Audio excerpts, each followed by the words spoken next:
नमस्कार विद्यार्थियों, आप सभी का ऑनलाइन क्लास में बहुत बहुत अभिनंदन। आज हमें कल जो हमने आपको सर्व समीकरण लिखाई थी, उन सर्व समीकरणों का उपयोग हमें प्रश्नों में कैसे करना है, ये हम आज आपको बताएंगे। तो देखिए, आप पहला प्रश्न है हमारा, क्वेश्चन नंबर 1 है, उपयुक्त सर्व समीकरणों की सहायता से उपयुक्त सर्व समीकरणों को प्रयोग करते हुए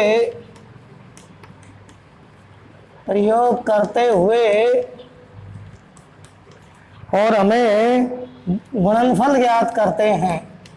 गुणनफल ज्ञात करने हैं। गुणनफल ज्ञात करो।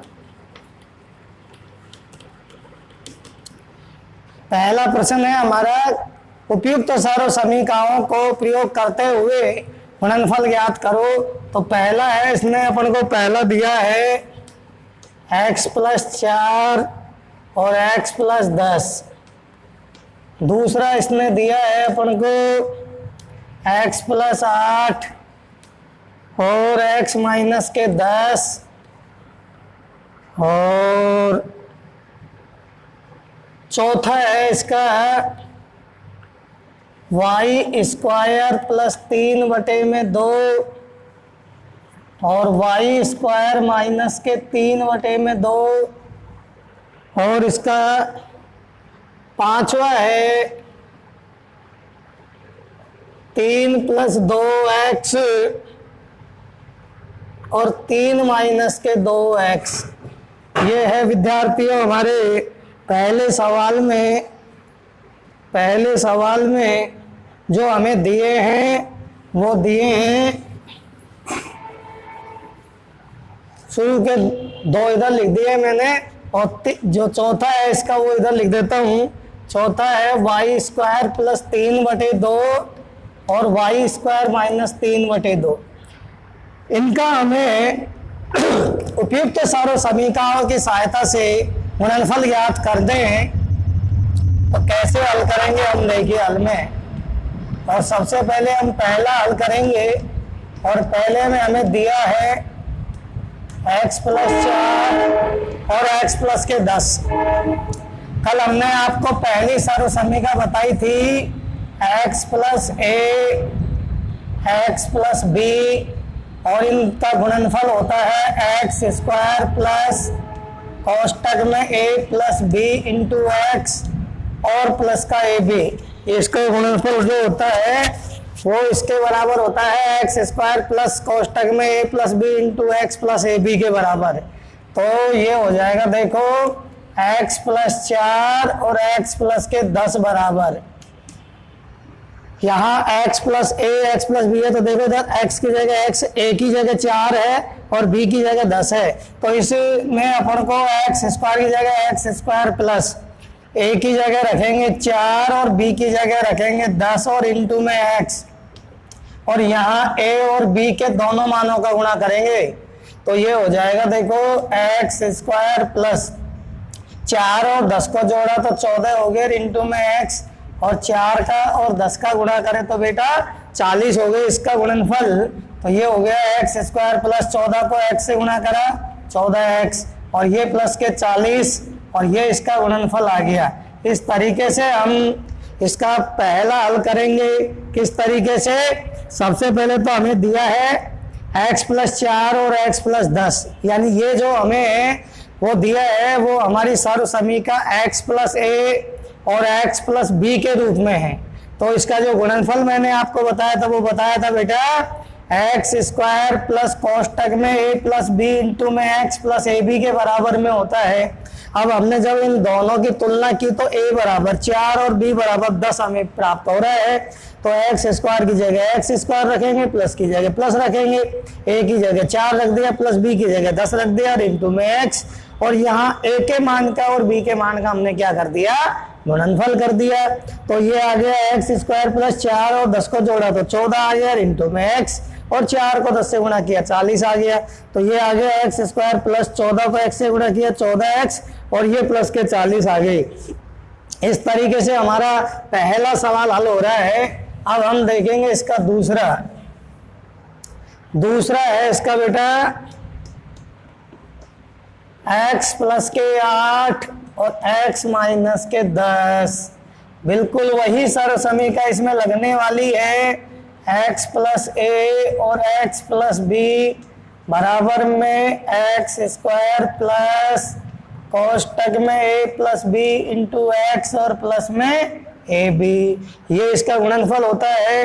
अब अपन को गुणनफल निकालना है x प्लस 8 का और x माइनस 10 का।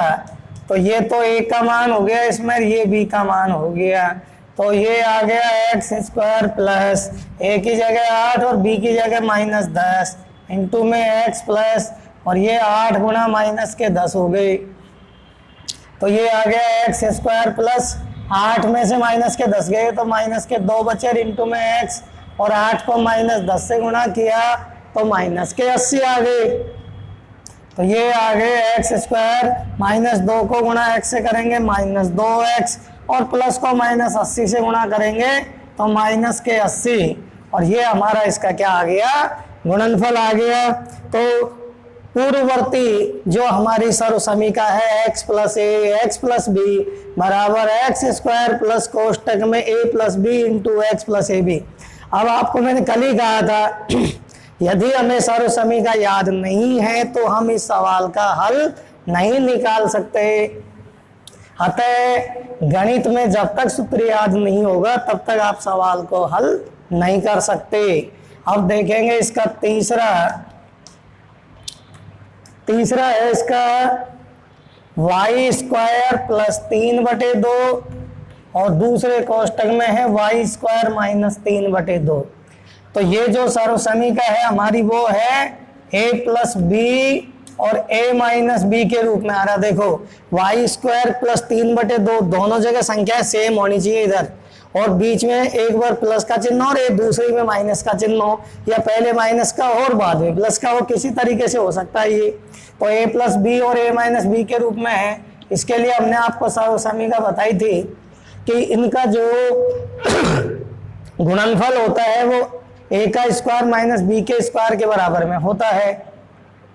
तो ये आ जाएगा देखो वाई स्क्वायर प्लस 3/2 और वाई स्क्वायर माइनस 3/2 बराबर, इसके अकॉर्डिंग पहले पहली संख्या का वर्ग करेंगे तो वाई स्क्वायर का होल स्क्वायर हो गया और b की जगह 3/2 है तो 3/2 का स्क्वायर हो गया। तो ये तो हो गया y की घात 4 और 3/2 का वर्ग हो गया 9/4 और ये इसका गुणनफल आ गया y की घात 4 माइनस के 9/4, ये इसका क्या आ गया गुणनफल आ गया। तो इस तरीके से बच्चों हम इसका पहला सवाल कर सकते हैं। अब इसमें 5 थे पहले सवाल में, हमने 3 आपको करा दिए हैं, 2 आपको करने हैं और वो 2 कौन कौन से रह गए वो मैं लिख देता हूं। इनका उपयोग करते हुए इनको देखते हुए आपको करना है। एक तो इसका है तीसरा है इसका 3x प्लस 4 और 3x माइनस के 5 आप इसका करेंगे। और 5वां है इसका 3 माइनस के 2x और 3 प्लस के 2x। ये बच्चे हैं, ये तो होगा आपका x प्लस ए और x प्लस बी वाली सर्व समीकरण से, और ये वाला होगा a प्लस बी और a माइनस बी वाली सर्व समीकरण से। इन सर्व समीकरणों का उपयोग करते हुए आपको इनके गुणनफल ज्ञात करने हैं। अब हम लेते हैं प्रश्न नंबर 2। क्वेश्चन नंबर 2 में देखो ये कह रहा है सीधे गुणा किए बिना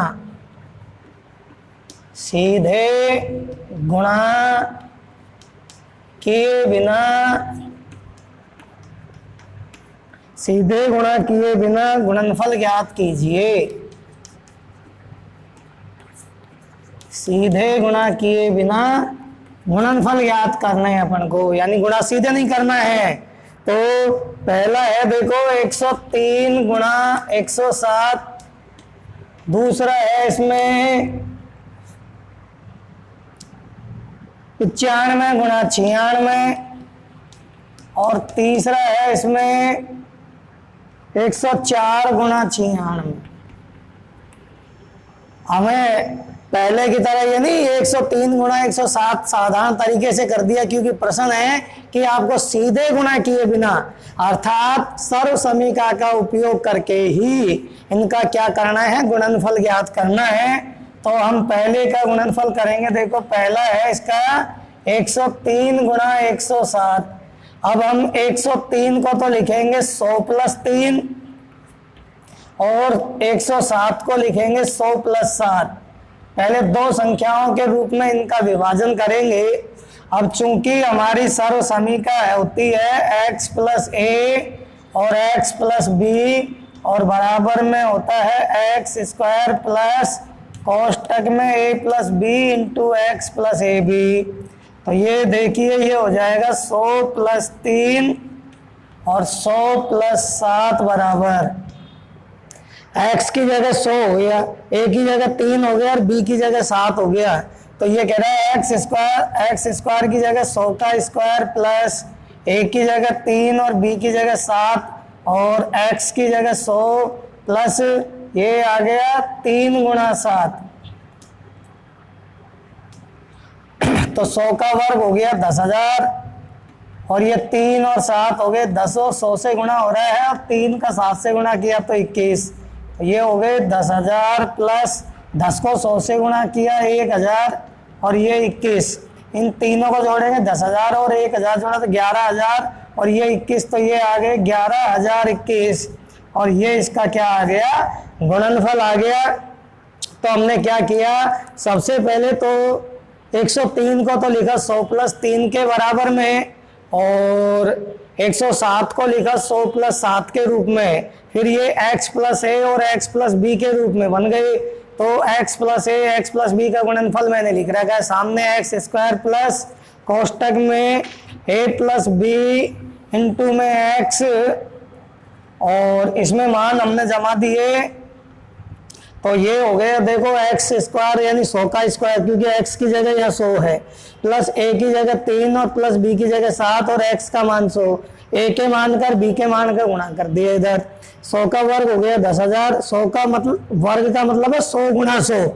बहुत से विद्यार्थी क्या समझते हैं 100 का 2 से गुणा करना है 200 लिख जाते हैं, वो ऐसा आपको नहीं करना है।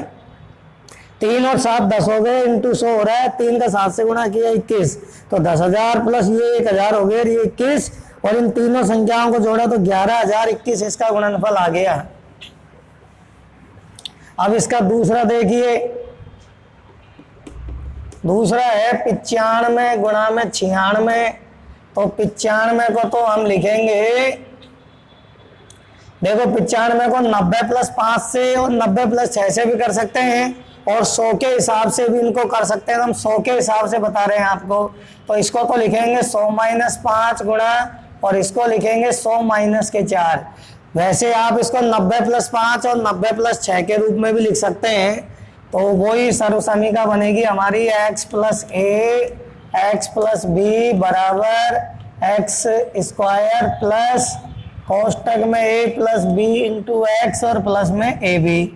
तो 100 - 5 और 100 + 100 - 4 बराबर में, अब x की जगह तो 100 हो गया यहाँ पे, तो ये 100 का स्क्वायर प्लस a की जगह -5 और b की जगह -4 और यहाँ x का मान 100 और ये दोनों गुणा करेंगे -4 गुणा -5 गुणा -4। 100 का वर्ग हो गया 10,000 -5 और -4 माइनस के 9 हो गए गुणा में 100 और -5 को -4 से गुणा किया प्लस का 20 हो गया। तो ये हो गए 10,000 माइनस के 9 को 100 से गुणा किया -900 और प्लस में 20। तो 10,000 में से 900 गए तो 9,100 हो गई, बच गए और प्लस में 20, इन दोनों को जोड़ा तो 91 में 20 इसका आंसर आ गया। इस तरीके से विद्यार्थियों हम 95 गुणा 96 का गुणनफल निकाल सकते हैं, और 95 गुणा 96 करने पर हमें प्राप्त हो गए 91 20। 95 को 100 माइनस 5 लिखा, 100 में से 5 गए तो 95, 96 के लिए 100 माइनस 4, 100 में से 4 गए तो 96 बचेंगे। तो x की जगह 100, a की जगह -5 और b की जगह -4 होगी। तो ये एक्स स्क्वायर यानी 100 का स्क्वायर प्लस a की जगह -5, b की जगह -4 इंटू में 100, और यहाँ a के मान कर b के मान का गुणा हो गया, ये 10,000 हो गए। -9 हो गए जोड़ने पर, 100 से गुणा हो रहा है, प्लस 20 हो गए।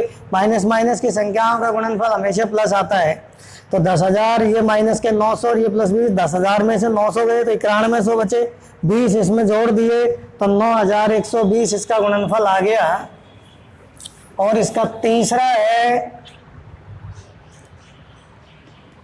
है बेटा इसका 104 गुणा में 96। अब 104 को तो लिखेंगे 100 प्लस के 4 गुणा 96 को लिखेंगे 100 माइनस 4। अब ये 100 प्लस 4 यानी a प्लस बी के रूप में, और ये 100 माइनस 4 ये a प्लस बी के रूप में, ये a माइनस बी के रूप में। तो यहाँ लिखेंगे चूंकि a प्लस बी गुणा a माइनस बी बराबर a का स्क्वायर माइनस b का स्क्वायर। इट मीन्स पहली संख्या का वर्ग माइनस के दूसरी संख्या का वर्ग। तो ये हो गया 100 प्लस 4 और 100 माइनस के 4 बराबर में 100 का स्क्वायर, और माइनस में b की जगह 4 तो 4 का स्क्वायर। 100 का वर्ग हो गया 10,000 और 4 का वर्ग हो गया 16। 10,000 में से 4 को घटाएंगे तो 9,900 और 84, 9,984 104 गुणा 96 आ गया। इस तरीके से बच्चों हमें 104 गुणा 196 का गुणनफल ज्ञात कर सकते हैं। अब आपको मैं इनकी तरह से सीधे होमवर्क दे रहा हूं जो आपको करके देखना है। देखो ये होमवर्क में है आपका 2 सवाल तो उसमें थे आपके, इसमें पहले सवाल में। अब इसमें मैं आपको दे रहा हूं क्योंकि इसमें से आपके एग्जाम में प्रश्न आता है, तो ये प्रश्न आपको अच्छी तरीके से होना चाहिए क्योंकि आपके एग्जाम में इसमें से जरूर सवाल आएगा। पहला 97 गुणा में 99, दूसरा 98 गुणा में 102, और तीसरा